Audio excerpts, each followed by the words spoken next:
지난 4월 이상저온이 전국을 강타했습니다. 과수농가 대부분이 심각한 냉해 피해를 입었는데요.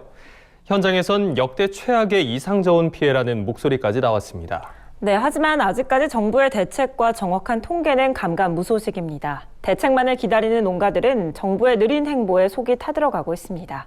강창호 기자가 보도합니다. 4월 초순 개화기에 들어닥친 한파로 농가들이 사상 최악의 저온 피해를 본 것으로 나타났습니다. 현장에서는 올해처럼 유례를 찾기 힘든 피해는 처음이라고 호소하고 있습니다. 전라남도는 최근 4월 한파로 과수와 밭작물 등 총 8,237헥타르에 피해가 발생한 것으로 최종 집계했습니다. 작물별 피해 면적은 배 2,394헥타르, 매실 1,330헥타르 등 과수가 전체 피해 면적의 67%를 차지했습니다. 밀 등 맹류는 1,285헥타르, 고구마에선 391헥타르의 피해가 발생했습니다. 특히 국내 최대의 배 주산지인 전남 나주시는 올해 배농사를 포기해야 할 지경에 이르렀습니다. 나주시에 따르면 나주 지역 배농가의 81.8%가 저온 피해를 입은 것으로 나타났습니다. 전체 면적 대비 84.9%로 사실상 대부분 과수원에서 피해를 본 셈입니다. 올해같이 힘든 해가 없었습니다. 올해는 한 80%가 냉해로 피해를 보게 됐습니다.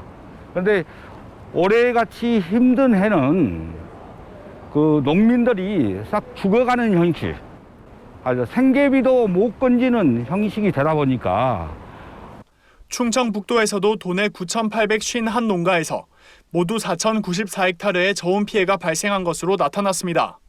그중 과수 피해가 전체 면적의 86%를 차지했습니다. 정부는 저온 피해 면적이 전국적으로 약 43,000헥타르에 달할 것으로 잠정 집계하고 있습니다. 하지만 정부의 공식적인 피해 면적 산출과 대책 마련이 이뤄지지 않으며 농민들의 어려움은 가중되고 있습니다. 이에 전국농민회 총연맹은 최근 정부 세종청사 앞에서 기자회견을 열고 냉해 피해 특별 대책을 정부에 촉구했습니다. 전농은 저온 피해로 과수농가들의 생계가 위협받고 있다며 피해 극복을 위한 특별 생계지원금이 필요하다고 주장했습니다. 또 정부의 매년 반복되는 농업재해에 대한 근본 대책을 세울 것을 강조했습니다. 과수는 한 번 결실이 불량이 되면 그 다음에 2년, 3년까지 그 영향이 미칩니다. 당장의 피해만 문제가 되는 것이 아닌 것입니다. 그래서 보다 더 근본적이고 항구적인 대책이 수립될 수 있도록. 한편 정부는 6월 1일까지 각 지자체가 조사한 저온 피해 현황을 토대로 대책 수립을 위한 심의위원회를 진행 중이라고 설명했습니다. 그러며 심의위원회 결과가 나오는 대로 저온 피해 농가들을 위한 대책을 마련하겠다고 밝혔습니다. MBS 뉴스 강창호입니다.